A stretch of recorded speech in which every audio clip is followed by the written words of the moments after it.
네, 오늘 부활절 말씀의 제목을 우리 앞을 보시고 우리 함께 큰 소리를 읽습니다. 시작. 부활의 증인으로 살고 계십니까? 아멘. 부활의 증인으로 살고 계십니까? 라는 제목으로 말씀을 증거하겠습니다. 자, 눈으로 한번 마주봅시다. 네. 오늘은 제가 마스크를 좀 쓰고 할게요. 지난주에 너무 많이 확진자가 일어나서 조금 답답하시더라도, 왜냐하면 이게 얼굴 표정으로 좀 우리가 표정으로도 말씀을 듣는데, 오늘은 제 눈만 좀 부담스럽겠지만 눈만 좀 보시고 말씀을 좀 들으세요. 오늘은 부활절입니다, 여러분. 지난 한 주간 우리가 좀 전에도 우리 기도를 하셨는데, 고난주간을 지내면서 주님의 십자가를 묵상했어요. 매일 온 가족이 모여서 함께 묵상하고 은혜도 나누고 서로를 위해서 기도하셨죠. 바라기는 이것이 1년에 한 번 있는 행사가 되지 않기를 바랍니다. 매 순간 우리가 지난 한 주간 동안 매일 주님과 동행했듯이 우리도 우리에게 주어진 삶의 자리에서 십자가 붙들고 사시길 바라요. 그래서 주님께 일어난 부활의 능력, 십자가의 영광이 우리의 삶에도 날마다 나타나게 되시기를 주님의 이름으로 축원을 드립니다. 아멘. 오늘은 부활절을 맞이해서 부활에 대한 말씀을 나누겠습니다. 우리의 믿음에 있어서 부활이 차지하는 비중은 절대적입니다. 왜냐? 주님의 부활하심으로 이 땅에 죄와 사망을 이기는 구원의 길, 생명의 길이 진짜 열렸고, 주님의 부활하심으로 하나님께서 약속하신 하나님의 나라가 진짜임이 증명되었기 때문이에요. 만약에 우리 주님께서 부활하시지 않았다면 어떻게 됐을까요? 성경 곳곳에서 예언된, 구약 성경 곳곳에서 예언된 메시아, 구원자, 그리스도가 자신이라고 말씀하신 주님께서 부활하시지 않았다면 주님은, 우리가 믿겠다고 한 주님은 희대의 사기꾼이죠. 그런 사기꾼을 뭐하러 믿겠어요? 그리고 주님께서 우리의 죄와 사망을 대신하셔서 십자가에 달려 죽으셨는데 그 죽음으로 끝난다면 죄와 사망의 문제는 여전히 해결 불가능한 문제로 남게 되는 것이죠. 그렇다면 저와 여러분의 결국은 심판일 수밖에 없어요. 그러나 성경의 모든 기록들이 증언하듯이 우리 주님은 부활하셨습니다. 할렐루야. 그 사실을 기록한 책이 바로 신약 성경이잖아요. 주님의 죽으심과 부활을 목격한 사람들이 자신의 생명을 걸고 기록한 책이 바로 신약 성경이에요. 여러분, 상식적으로 한번 생각해 보세요. 부활이 가짜다. 가짜를 위해서 죽을 사람이 누가 있어요? 뭐 제자들이 자신의 이익이 달렸습니까? 주님의 부활로? 전혀 없잖아요. 가짜라면은 금방 탄로나게 돼 있어요. 그러나 진짜이기 때문에 순교의 피를 뿌리면서도 주님의 부활을 전했던 거예요. 사도행전 5장에 보면 제자들이 하도 주님의 부활을 전하니까 잡았어요. 이미 사도행전 4장에 이미 잡혔습니다. 그때 경고했거든요. 그랬더니 제자들이, 야, 우리는 보고 들은 것을 말하지 않을 수 없어. 그리고서 다시 복음을 전하다가 또 잡힌 거예요. 이제는 재판에 넘겨질 상황입니다. 공회에 이제 재판에 넘겨져야 되는데 감옥에 갇혔잖아요. 하나님께서 천사를 보내십니다. 그리고 풀어줘요. 그리고 뭐라고 말씀하시느냐? 야, 다시 성전에 올라가서 복음을 전해. 부활을 증거해라. 그래서 사도들이 다시 성전에서 복음을 전하다가 또 잡혔어요. 화가 머리끝까지 났겠죠. 대제사장을 비롯한 유대인 지도자들이. 그래서 엄히 경고합니다. 다시는 예수의 옛자도 전하지 마라. 그럼 너 죽을 거야. 아주 무섭게 경고해요. 자, 그때 베드로가 이렇게 고백합니다. 그리고 좀 길지만 앞을 보고 한번 읽어볼까요? 사도행전 5장 30절 32절 시작. 너희가 나무에 달아 죽인 예수를 우리 조상의 하나님이 살리시고 이스라엘에게 회개함과 죄사함을 주시려고 그를 오른손으로 높이사 임금과 구주로 삼으셨느니라. 우리는 이 일의 증인이요 하나님이 자기에게 순종하는 사람들에게 주신 성령도 그러하니라 하더라. 아멘. 여러분, 지금 제자들은 잡혀온 상태 아닙니까? 첫 번째도 아니고 두 번째도 아니고 정말 예수의 옛자만 꺼내도 죽을 상황이에요. 그러나 제자들은 그럼에도 불구하고 그 재판 현장에서도 예수가 부활하셨음을 증거하는 것입니다. 왜 그렇죠? 이유는 간단하죠. 부활이 사실이니까. 보고 들은 것을 말하지 않을 수 없어요. 그리고 여러분, 이들이 예수님의 부활로 구원을 받았고 하나님의 나라가 실제로 주어졌는데 어떻게 주님의 부활을 부인합니까? 이 세상의 모든 것을 다 주어도 바꿀 수 없잖아요. 그러니 자기 목숨보다 귀한 구원, 자기 목숨보다 귀한 하나님의 나라를 선포하는 거예요. 목숨 걸고 예수의 부활을 증거하는 것입니다. 진짜니까 전하지 않을 수 없는 거예요. 여러분이 잘 아시는 사도 바울도 보세요. 사도 바울은 유대교의 지도자 중에 지도자, 차세대 리더예요. 그런데 그가 부활하신 주님을 만나고 나서 주님을 따르는 제자가 됐으니 유대교 입장에서는 사도 바울이 얼마나 믿겠어요. 그래서 복음서에 사도 바울이 1차, 2차, 3차 선교 여행을 갈 때 그때마다 따라다니면서 죽이려고 하는 유대인, 그죠? 암살단들이 있었잖아요. 평생을 죽음의 위협 속에 살았다고요.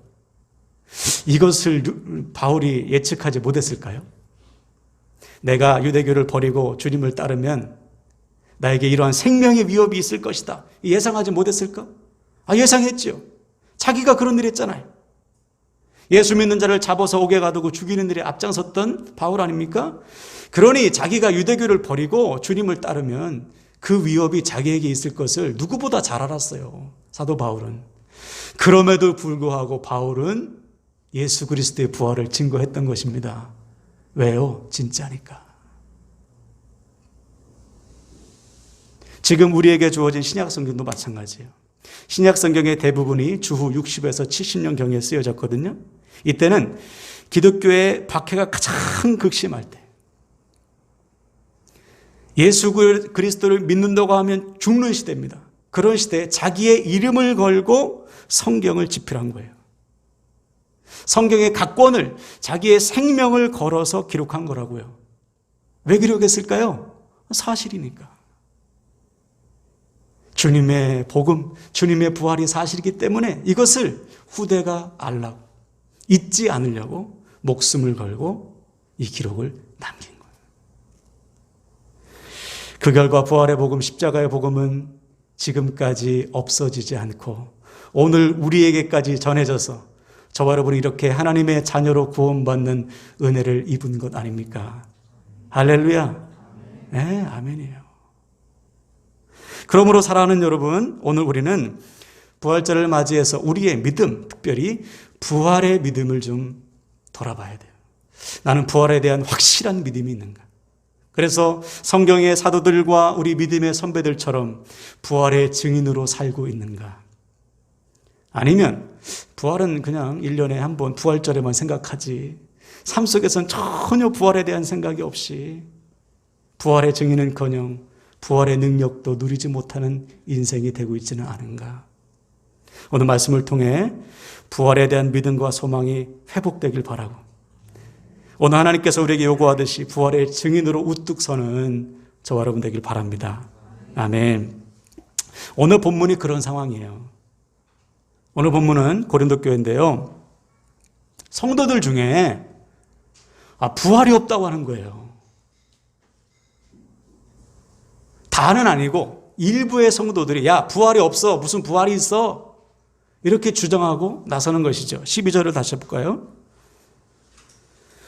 그리스도께서 죽은 자 가운데서 다시 살아나셨다 전파되었거늘 너희 중에서 어떤 사람들은 어찌하여 죽은 자 가운데서 부활이 없다 하느냐. 그렇죠? 고린도 교회 성도들 중에 부활이 없다고 주장하는 사람들이 생겨났어요. 이는 두 가지 이유입니다. 첫째는 삶이 너무 힘들어요. 삶이 힘들다 보니까 부활을 신경 쓸 힘이 안 남아있어요. 먹고 살기도 힘드니까. 또 고린도 지역은 헬라 지역 아니에요? 그리스, 로마, 철학이 지배하는 도시죠. 그리스 밑쪽이니까. 헬라 철학의 중심 사상이 뭐냐면 육신은 무한하고 육신은 유한이고 없어지고 영혼만 영원하다. 그러니까 육신은 절대 부활할 수 없다. 이 사상에 아마 조금 영향을 받은 것 같아요. 아무튼 성도들 중에 부활이 없다고 주장하는 사람들이 있는 것이죠. 물론 이해는 됩니다. 왜냐? 이들은 부활을 봤어요? 못 봤어요? 못 봤죠. 사도들처럼 직접 부활을 봤거나 바울처럼 부활하신 주님이 찾아오셔서 만난 경험이 있다면 모르겠는데 이들이 알고 있는 것은 바울이 전한 부활의 복음밖에 없거든요. 그러니까 야, 내가 보고 듣지 못한 부활을 어떻게 믿니? 부활이 없어. 이렇게 주장하는 것이 이해는 돼요. 자, 그런데 이렇게 말하는 것은 부활에 대해서 무지하기 때문이에요. 무슨 말이냐? 예수님의 부활은 그저 2000년 전에 일어난 과거의 사건이 아니에요. 만약 과거의 사건이라면 주님의 부활을 목격한 목격자들이 다 죽은 후에는 부활의 복음이 전해질 수가 없죠. 그렇죠? 마치 여호수아 시대에 여호수아가 죽은 다음에 그의 후손들이 하나님을 알지 못하는 다른 세대가 되었듯이 부활의 목격자들이 다 죽은 다음에는 부활을 전할 수 없잖아요. 증인이 없으니까. 그러므로 이들이 나는 못 봤으니까 부활은 없다 이렇게 말할 수가 없는 거예요. 만약 그렇다면 지금 여기까지 부활의 복음이 전해질 수 없었을 거예요. 근데 부활은 지금도 살아서 세계 곳곳에 전파되고 있습니다. 부활의 복음은 지금도 세계 곳곳에 전파되고 있고요. 지금 우리 안에서 날마다 역사하고 있어요. 왜? 주님의 부활은 과거의 사건이 아니고 지금 예수 그리스도의 죽으심과 부활을 믿는 우리 안에서 날마다 역사하고 있기 때문입니다. 이에 대해서 바울은 그 유명한 고백을 했어요. 갈라디아서 2장 20절 내가 그리스도와 함께 십자가에 못 박혀 죽었나니 그런즉 이제는 내가 산 것이 아니요 오직 내 안에 그리스도께서 사시는 것이라. 이제 내가 육체 가운데 사는 것은 나를 사랑하사 나를 위하여 자기 자신을 버리신 하나님의 아들을 믿는 믿음 안에서 사는 것이라. 할렐루야. 주님의 부활이 내 안에서 날마다 역사한다고 고백하잖아요. 여러분 이거예요. 주님의 부활은 과거의 사건이 아니라 지금 내 안에서 끊임없이 지속되고 있는 현재의 사건임을 믿으시길 바랍니다. 아멘. 아멘. 여러분 자신이 구원받은 것도 생각해 보세요. 여기서 예수님의 부활을 직접 본 사람 없죠. 꿈에라도 보신 분? 저는 꿈에도 못 봤어요. 우리가 구원받은 이유, 거듭난 이유는 복음을 들었더니 하나님께서 믿음을 주셨기 때문에요. 예수의 부활이 곧 나의 부활이 되고 예수의 다시 사심이 나의 다시 사심. 바울처럼 내가 주님을 믿었더니 내 안에 주님께서 살아오셨어. 부활의 주님이 내 안에 들어와 죄와 사망을 이기고 거듭난 구원의 은혜를 누리게 하셨기 때문에 우리가 지금 이렇게 하나님의 자녀가 된 거잖아요.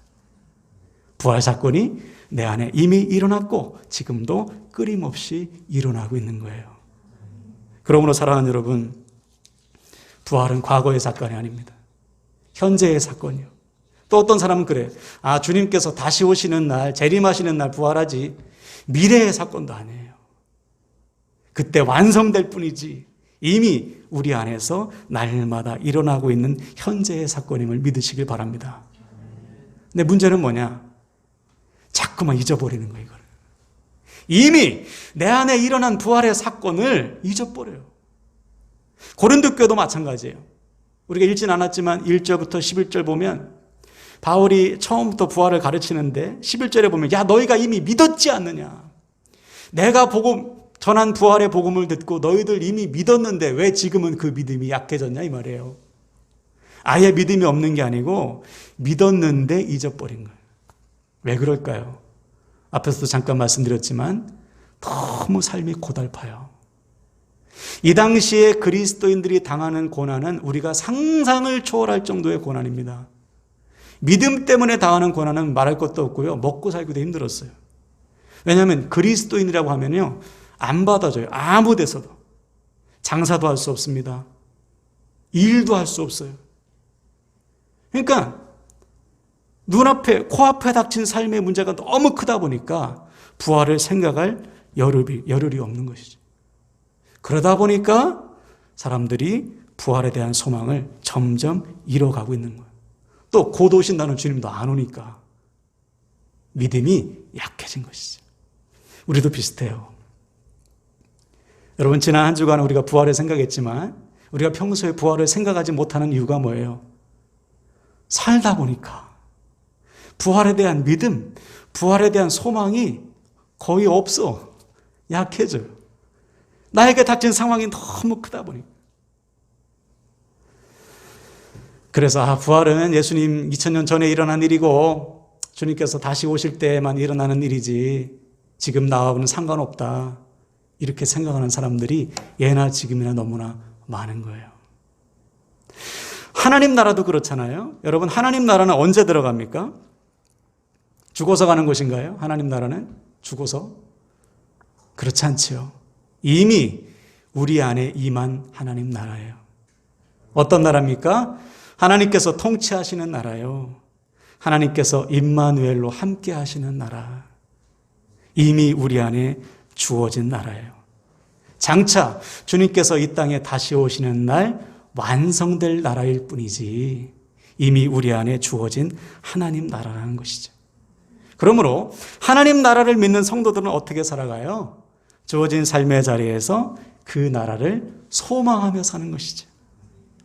이미 주어진 하나님 나라, 장차 우리가 누리게 될 영원한 하나님 나라를 소망하면서 지금 우리에게 주어진 삶을 견뎌내는 거예요. 이것이 하나님 나라에 대한 확실한 믿음과 소망을 가진 사람의 삶입니다. 부활도 마찬가지예요. 이미 나에게 일어난 이 부활의 역사, 앞으로 나에게 주어질 완전한 부활을 바라보며 지금 나에게 주어진 삶을 믿음으로 살아내는 것. 이것이 부활을 믿는 자, 부활에 대한 소망을 품은 자들이 사는 삶입니다. 그럼 어떻게 살아야 돼요? 증인으로 사는 것이죠. 그냥 나은 사람 살기 바쁘면서 사는 것이 아니고 부활의 증인으로 사는 거예요. 주님께서 사도행전 1장 8절에서 명령하셨듯이 오직 성령이 너에게 임하시면 너희가 권능을 받고 예루살렘과 온 유대와 사마리아와 땅끝까지 이르러 내 증인이 되라. 부활의 증인이 되라고 주님께서 우리에게 명령하셨잖아요. 그러므로 사랑하는 여러분, 오늘 말씀을 통해 이미 우리에게 주어진 이 부활의 믿음을 온전히 회복하시길 축복합니다. 혹시 아직 부활에 대한 믿음이 없는 분들이 계시다면 오늘 다시 말씀을 듣고 배우세요. 그리고 말씀을 받아들이세요. 그래서 바울이 오늘 처음부터 다시 가르치고 있거든요. 부활에 대해서. 부활의 증인이 자신이요. 지금도 부활의 증인이 수많이 살아있고 그들이 전한 복음을 너희들이 다시 믿었는데 왜 다시 지금 믿음이 없느냐. 부활이 없으면 너희 믿음도 헛것이요. 너희 죄도 해결되지 않지 않니. 무엇 때문에 믿음이 이렇게 없어졌니? 애타는 마음으로 처음부터 다시 부활을 가르치고 있거든요. 그래서 오늘 우리 모두에게 부활의 믿음이 회복되길 바랍니다. 삶이 아무리 힘들어도 여러분, 삶이 아무리 어려워도 예수님의 부활이 가짜가 될 수 없잖아요. 내 눈앞에 닥친 상황이 아무리 어려워도 하나님의 나라가 없어지지 않습니까?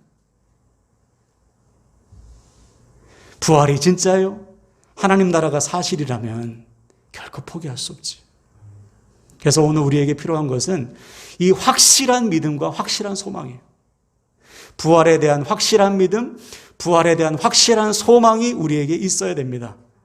그래야 삶에 눌리지 않아요. 그래야 무너지지 않고. 그래서 저도 비슷한 경험을 했는데요. 이 확실한 믿음과 확실한 소망이 얼마나 중요한지 몰라요. 여러분 아시다시피 제가 군에 입대하고 얼마 안 있어서 좀 아팠잖아요. 3주차 때 갑자기 몸이 이상해지더니 그 3주차의 토요일 날 저도 모르게 이렇게 기절을 했어요. 쓰러졌어요. 깨어나 보니까 막 열이 한 40도 정도 되고 숨이 안 쉬어지는 거예요. 물론 그 전부터 좀 증상이 있었어요. 아침에 구보를 하면 숨이 차가지고 잘 못 뛰겠더라고요. 근데 토요일 날 쓰러졌어요. 의무대 실려갔는데 진단을 못 해요. 진단을. 나중에는 폐렴이라고 했는데 폐렴이 아니라 저는 폐결핵이었거든요. 그래서 폐렴약을 주는데 이 캡슐인데 하얀색 초록색으로 만든 캡슐인데 얼마나 이게 독한지 이걸 먹으면 먹은 밥을 다 토할 정도예요. 그래도 약을 먹어야 되니까 계속 죄송해요. 토하면서 계속 밥을 먹었어요. 예. 훈련을 빼주나요? 아프다고? 요즘은 모르겠어요. 저 때는 안 빼주더라고요. 훈련을 다 참여하는데 죽겠더라고요. 근데 그때 제가 무슨 믿음을 가지고 버텼냐? 두 가지예요. 첫 번째, 하나님은 살아계시다. 네, 하나님 지금 나와 함께 계시다. 하나님 나 안 죽이시겠지. 네, 도와주시겠지. 그리고 두 번째는 더 확실한 사실이에요. 앞으로 2년만 있으면 제대한다. 그때가 제가 26개월이었거든요. 그래서 한 3주 지났으니까 한 달 정도잖아요. 25개월 있으면 나 제대한다. 확실한 소망이 있으니까 견디겠더라고요. 이 고통이 영원하지 않으니까 앞으로 2년만 버티자. 그래서 이 두 가지 믿음 가지고 버텼어요. 하나님은 살아계시오. 앞으로 25개월만 있으면 제대다. 그랬더니 하나님께서 9주 만에 제대하게 하셔가지고 그렇게 빨리 제대할 줄 몰랐어요. 깜짝 놀라더라고요. 제대했더니 제 고향교회 친구가 입대를 앞둔 친구의 얼굴을 지금도 잊을 수가 없어요. 나를 얼마나 부러워하든지. 그 친구 이름이 좌진인데 미안했어요. 여러분, 부활에 대한 소망도 마찬가지예요. 우리가 부활에 대한 확실한 믿음과 소망이 있다면 어떠한 고난도 이겨낼 수 있습니다. 네. 우리 안에 이미 부활에 대한 믿음과 체험이 있다면 어떠한 고난 앞에서도 무너지지 않는 거예요. 나 같은 죄인도 살리신 주님께서, 나의 상황을 다 아시는 주님께서 하나님의 때에 반드시 해결해 주실 것을 믿는 것이죠. 여러분, 지금 여러분에게 당한 고난은 영원하지 않습니다. 아멘이시죠? 하나님의 때에 하나님께서 해결해 주시는 거예요. 이 확신과 소망이 있다면 우리는 하나님 바라보며 사는 것이죠. 그럼 우리 시간 말씀을 마무리하는데요. 오늘 결단합시다. 오늘 부활절을 맞이해서 우리 모두 확실한 부활의 믿음과 소망을 회복하시길 축복합니다. 주님의 부활은 지금도 우리 안에서 날마다 역사하고 계세요. 부활의 사건은 지금도 날마다 우리 안에서 지속되고 있습니다. 우리를 새롭게 하시고 변화시켜 주시는 거예요. 그리고 정말 장차 주님께서 이 땅에 다시 오시는 날 저와 여러분은 완전한 부활을 누리게 될 줄로 믿습니다. 이 확신과 소망 가지고요, 주어진 삶을 담대히 살아가세요.